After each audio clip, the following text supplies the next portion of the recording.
Assalamualaikum warahmatullahi wabarakatuh. Kembali lagi bersama Suara KPK TV. Di sini kita ada pakar ilmu komunikasi, pemerhati budaya, dan pelestari peninggalan leluhur. Sampingnya ada lagi pengamat politik dan kultur atau budaya. Di sini ada pakar ilmu komunikasi ini, Kanjeng Pangeran Dr. Haji Andi Budi atau yang sering disebut Gus Andi. Di samping pengamat politik Muhammad Oheo Sinapoe, beliau mantan anggota DPR RI 2009-2014. Beliau juga sebagai pengamat politik karena dari Komisi 8 ya Bang ya. Yeah. Nah, pada di sini kita mendiskusikan tentang benda-benda pusaka yang merupakan bukti sejarah Nusantara, peninggalan para leluhur semasa zaman kerajaan, mulai dari Mataram kuno hingga sampai dengan Mataram Islam, yang tersimpan di dalam koleksi, tersimpan dan terawat di koleksinya Kanjeng Pangeran Dr. Haji Andi Budi atau Gus Andi ini. Beliau begitu banyak ini pusaka-pusakanya, dan tentu pusaka kalau orang datang ke sini pasti wow, seperti itu batiniahnya. Nah, saat ini kita bertanya sama Gus Andi, apa alasan Gus Andi untuk menyimpan benda-benda ini? Terus sisi manfaatnya untuk generasi yang akan datang apa? Yang ketiga adalah tentang hubungan ini dengan negara itu nanti bagaimana? Monggo Gus Andi. Ya, oke, terima kasih Mas Kumar. Jadi pusaka itu mengandung pengertian simbolik. Jadi kalau dari sisi ilmu komunikasi, ya komunikasi simbolik ya. Mengandung simbol-simbol. Pusaka itu merupakan benda bersejarah peninggalan nenek moyang kita yang tentu bertuah. Jadi kalau tidak bertuah tidak bisa disebut pusaka ya, semacam barang saja. Nah, setiap kerajaan-kerajaan dulu itu punya spesifik pusaka-pusaka tertentu ya. Pusaka seperti Kiai Carubo ya, pusaka tombak pleretnya Sultan Hadiwijaya, pusaka Baru Klinting ya, kemudian pusaka setan kobernya Arya Penangsang, atau pusaka-pusaka lain yang dimiliki oleh para tokoh-tokoh bangsa kita. Satu, itu menunjukkan kehebatan peradaban bangsa Indonesia sejak dulu. Membuat pusaka itu tidak mudah, sama dengan membuat mesin perang seperti sekarang ini dengan teknologi dan sebagainya. Bagaimana sebuah pusaka itu yang bermaterikan besi, pasir besi, masih berupa bahan mentah pasir besi, dicampur dengan benda langit ya, meteor, ditempa sampai 4.000, 8.000 kali, dilipat-lipat, ditempa lagi, dibakar dengan api yang bersuhu di atas 10.000 derajat, berbentuk sebuah pusaka akhirnya, timbul pamornya. Nah, pada saat membuat pusaka itu empu tentu mendalaminya dengan sebuah proses-proses ritual ya. Proses itu yang pertama pasti puasa, yang kedua proses adalah menitipkan atau memohonkan pada Yang Maha Kuasa, doa-doa itu sambil dilakukan proses penyempurnaan pusaka itu. Makanya akhirnya ada istilah esoterisnya, filosofinya, bahwa pusaka dengan luk 1, pusaka keris dengan luk 3, ganjil itu ya, 5, 7, 9, 11 itu bermakna semuanya, tergantung empu itu memberikan doa itu. Nah, kenapa saya tertarik untuk memelihara pusaka-pusaka itu? Pertama siapa lagi? Kalau kita ini tidak memelihara itu, rusak semuanya. Karena pusaka itu kan dari benda metalurgi ya, besi itu kalau kena udara yang tidak pernah dibersihkan terus tertanam di tanah, itu korosi.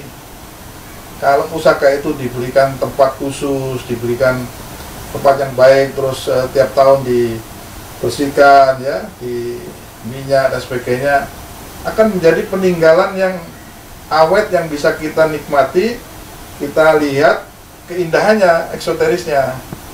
Nah, selain itu ada esoteris yang terbangun, ada hubungan antara pencipta dari pusaka itu, empu-empu itu, dengan Tuhan Yang Maha Esa, karena beliau melakukan doa-doa itulah. Nah, sinergi dengan pusaka itulah sama dengan kita mensinergikan dengan alam, karena kita tidak tahu empu yang dulu pernah membuat itu seperti apa dan sebagainya, tapi kalau kita connect kebatinan kita, memeliharanya dengan baik, kita rawat dan kita tempatkan dengan tidak berserakan, dengan tertata rapi. Pertama kita memeliharanya dengan benar. Yang kedua ya kita bisa menikmatinya dengan keindahannya ini, dengan berbagai macam itu. Nah, apa hubungannya dengan negara? Setiap negara itu sama dengan kerajaan yang dulu. Ada pusaka yang dimiliki oleh pemimpinnya, ada pusaka yang digunakan untuk membuat negara itu, membuat kerajaan itu akan terkawal dengan baik, makmur rakyatnya, kuat negaranya, kuat kerajaannya, bahkan itu menjadi simbol. Makanya dalam komunikasi simbolik, kalau sebuah benda-benda itu ditonjolkan pada sisi tertentu, itu mengandung makna tertentu. Nah, seperti kita tahu bendera pusaka Republik Indonesia ini kan bendera merah putih yang dijahit oleh Ibu Fatmawati. Itu adalah sebagian dari pusaka negara kita ini. Nah, satu lagi juga pusaka-pusaka yang memang menjadi cermin dari peradaban kita, itu juga diadopsi oleh pemimpin. Ya, kalau Pak Karno itu kan suka beberapa pusaka-pusaka seperti tongkat komandonya itu, kemudian dia punya keris dan sebagainya.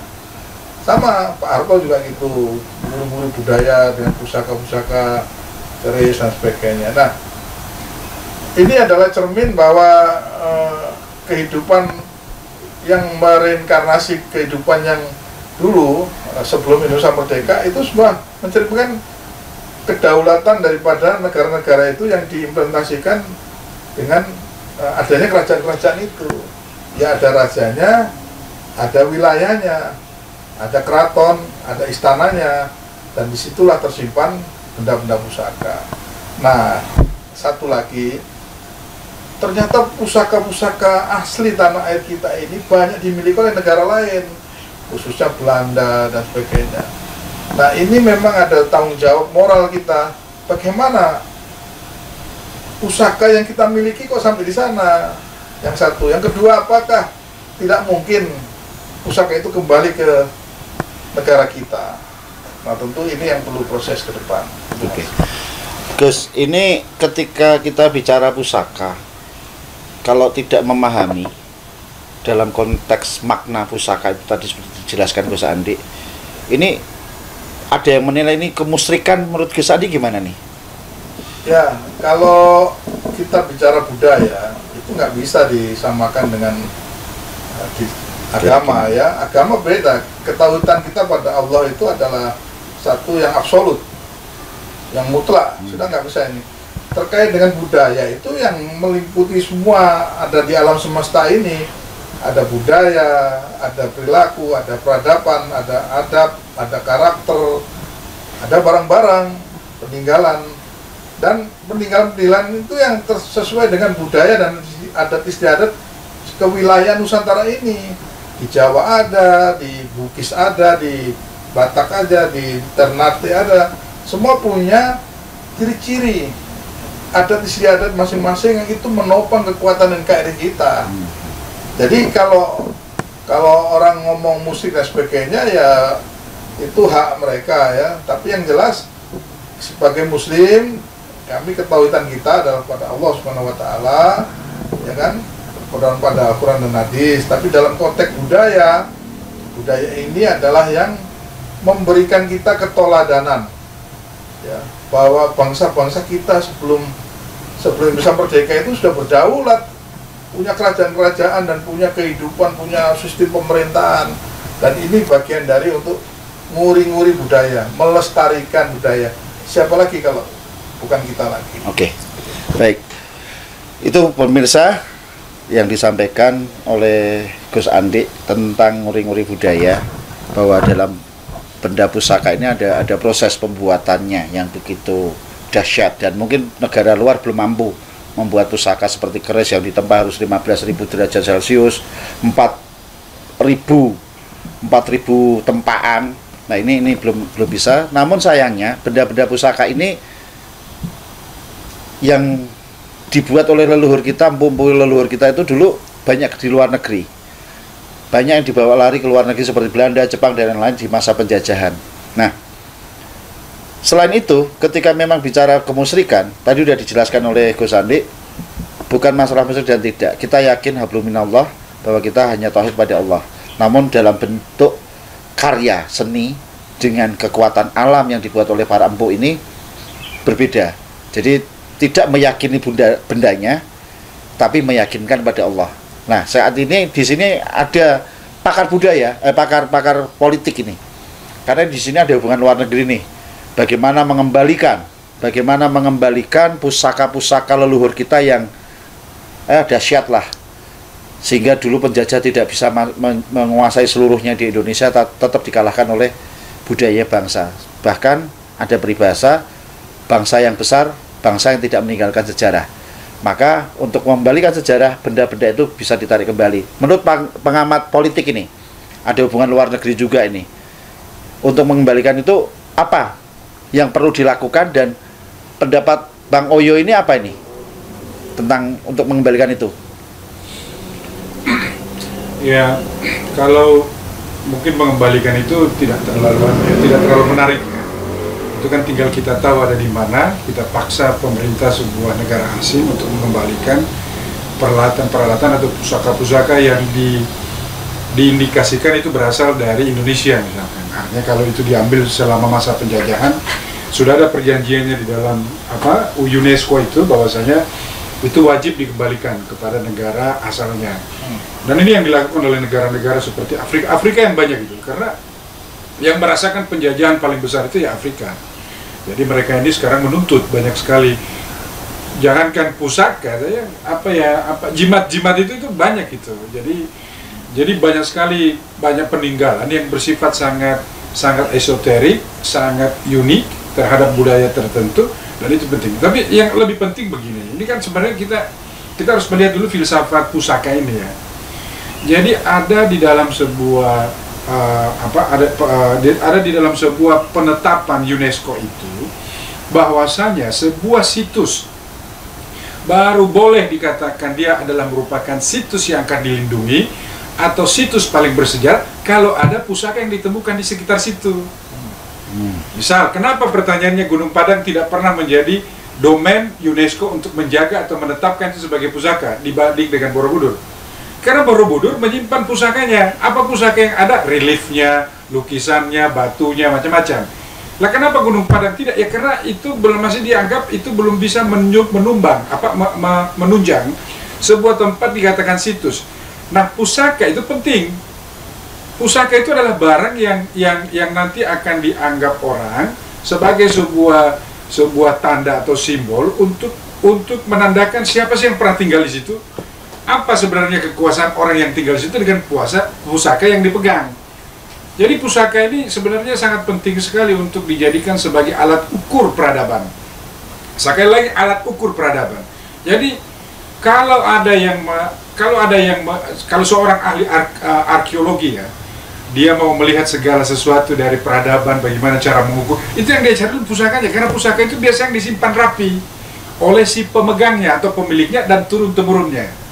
Nah, jadi ini kaitannya dengan apa yang kita diskusikan sebenarnya ini. Pusaka itu merupakan sebuah lambang peradaban yang masih akan tersimpan oleh beberapa orang atau keturunannya di situ. Jadi ini penting sekali. Tidak bisa tidak ada pusaka. Kalau tidak ada berarti kita kehilangan waktu, kehilangan jembatan untuk menghubungkan. Oh, kita hebat di masa lalu. Yo, apa tandanya? Kan tidak ada lagi orang yang hidup. Orang sudah mati. Seorang mati itu hilang sudah, tidak tinggal tulang. Tetapi cerita tentang siapa yang meninggal di situ diketahui dari pusakanya. Gitu. Terus apa yang harus dilakukan pemerintah mengembalikan pusaka ini yang dulu dijajah itu? Kan masih banyak nih, menurut cerita-cerita banyak yang diambil alih oleh Belanda, oleh Jepang. Bahkan kemarin ada beberapa informasi ada negara Belanda tuh sempat mengembalikan pusaka ke negara Indonesia. Ini ternyata ada dugaan itu duplikat bukan aslinya. Itu gimana, Pak? Ya, sekarang ini ada dua teknik nih sekarang. Pertama, kalau negara yang menyimpan itu jujur, ini pusaka kalian nih saya kasih ke Indonesia, kasih kembali cepat dengan perjanjian internasional. Permasalahan kalau tidak jujur, kita cari nih. Nah, oleh sebab itu diskusi akan budaya, diskusi akan pusaka itu penting diadakan di negara ini, di Indonesia. Supaya jangan siapa tahu ada juru kunci yang masih hidup, dia tahu ini dulu ada pusaka yang dicerita turun-temurun, ini ada ininya. Coba dicari mana ini modelnya, di mana ini tempatnya gitu. Jadi diskusi tentang pusaka, jimat atau apa di dalam negara kita tidak boleh putus untuk mengetahui dari cerita siapa barang itu nanti muncul, sehingga kita bisa konfirmasi. Jadi diskusi, cerita, diskursus terkait dengan budaya tidak boleh berhenti sampai hari ini, harus tetap, karena itu tadi ada kemungkinan pusaka yang ada masih ada tapi kita tidak ketahui, dan negara yang nyimpan dia diam-diam aja.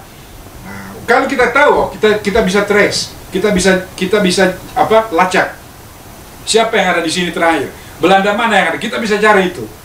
Tapi kalau tidak ada kan susah. Nanti Belanda, wah ini buatan saya ini, dan tidak ada bisa konfirmasi di kita. Gitu kira-kira. Berarti perlu ada tim khusus ya. Pemerintah harus membentuk tim khusus untuk merevitalisasi dan menasionalisasi benda-benda pusaka leluhur ya. Ya, sebenarnya harus lebih kuat daripada hanya bersegera membentuk tim. Jadi pemerintah harus mengeluarkan semacam bukan mengeluarkan, tetapi mendorong diskusi kebudayaan ini diperbanyak intensitasnya. Jadi jangan hanya kita itu diskusi tentang ilmu pengetahuan, tetapi kita lupa membicarakan tentang apa kebesaran kita masa lalu gitu loh.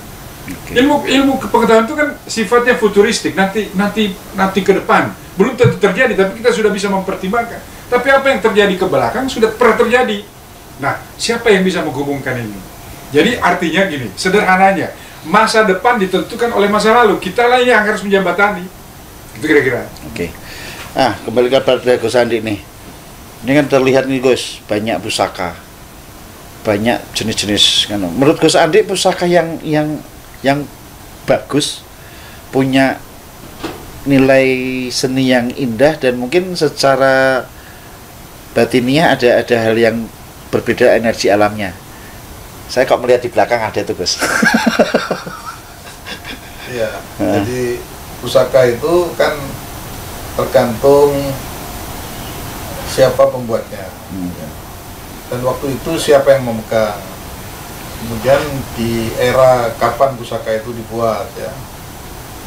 Kemudian setelah kita mengetahui siapa pembuatnya, di era kapan, nah kita lihat dulu juga bentuknya ya, bentuk pusaka itu apakah keris, tumbak atau tosan-tosan aji lainnya.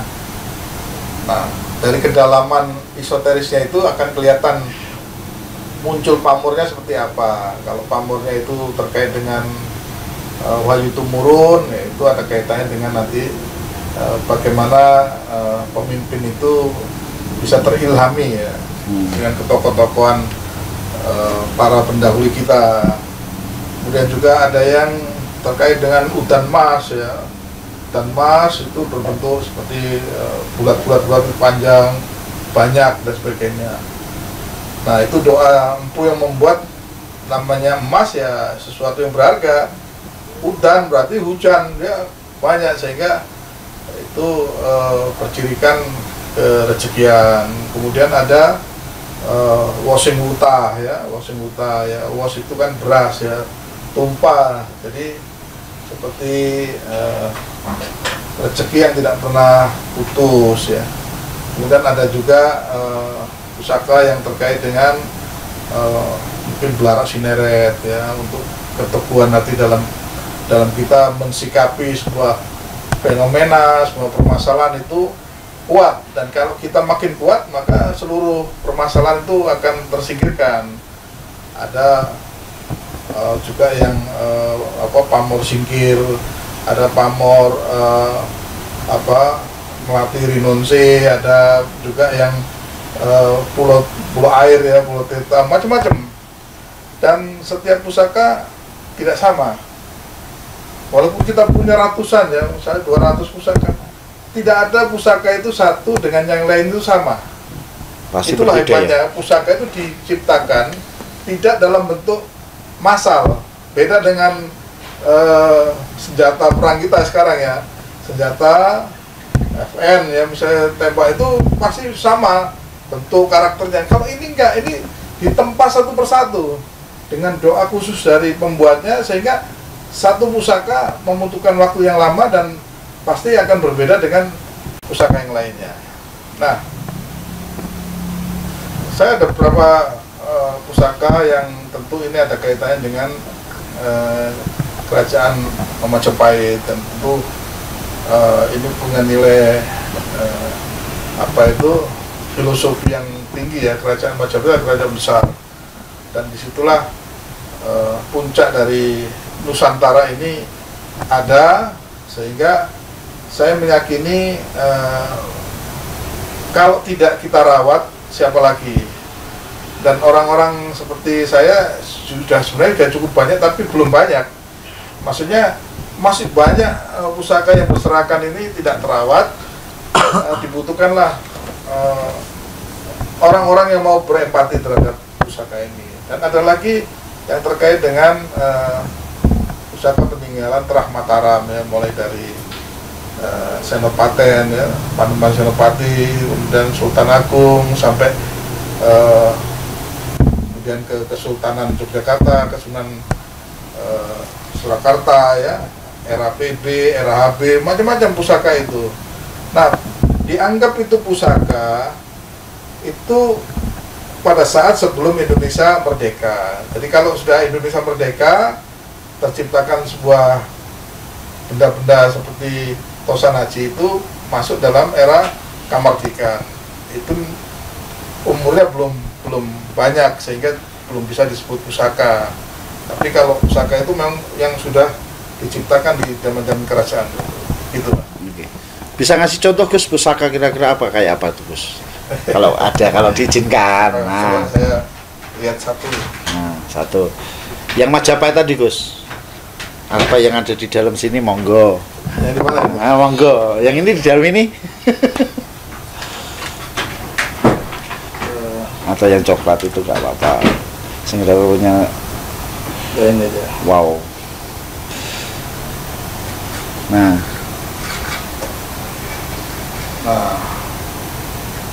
ini salah satu pusaka dengan lo 8, 9, 10, 11. Lo 11 ya, lo 11 itu sapu inten. Sapu inten itu kata para empunya itu untuk membangun sebuah kerajaan bisnis, untuk supaya keuntungannya terus berlipat dan rezekinya terus mengalir. Dan yang putih-putih muncul ini Mas, ini namanya pamor ya. Ini pamornya itu seperti ini beras yang terus mengalir ini. beras utah. Ya, washing wuta. Dan ini ada pamengkang jagat. Pamengkang jagatnya itu sebuah bilah yang dia lubang di tengahnya. Karena proses. Ya, ini tidak disengaja dan tidak dibuat untuk lubang, tapi karena prosesnya itu penempaannya dan sebagainya dalam pemanasan api yang begitu tinggi, akhirnya terjadi lubang. Pada satu sisi memang ini bagian dari sebuah proses ya, tapi pada sisi lainnya ini menunjukkan ada sesuatu.